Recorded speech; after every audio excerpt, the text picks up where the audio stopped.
গেটৰ বাহিৰত আহিছোঁ।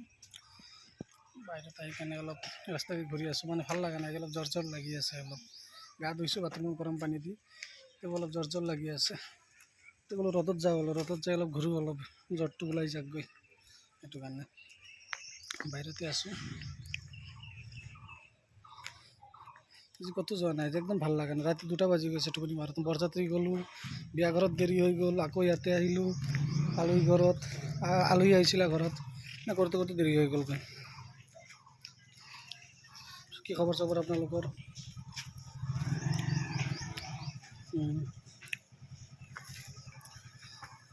ষ্টুডেণ্টে কাম কৰি আছে, ভাত চাত খাব গৈছে, অলপ চালোঁ কেনেকুৱা কি কাম চাম কৰিছে। একো নাই, কোনো হাত নিদিয়ে।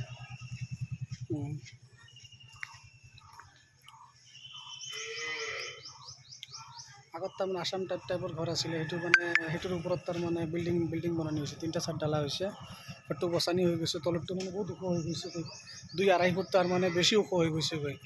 সেইটো কাৰণে বচাই দিয়া হৈছে যে, সেইটো কাৰণে অলপ ওখ হৈ গ'ল তাৰমানে। একো নাই, লাইট কেছ হৈ যাব। এতিয়া আৰু ওপৰতো আৰু 2 নম্বৰ 3 নম্বৰকেইটা একদম ধুনীয়া হ'ব, একদম ধুনীয়া আছে, একদম ধুনীয়া, একদম হিচাপতে বনানি হৈছে। সেইকাৰণে অলপ এইকেইটা ওখ হৈ গ'ল তাৰমানে। ঠিক আছে, ধুনীয়া ভিডিঅ' পাই থাকিব, দি থাকিম। ঠিক আছে, অ'কে।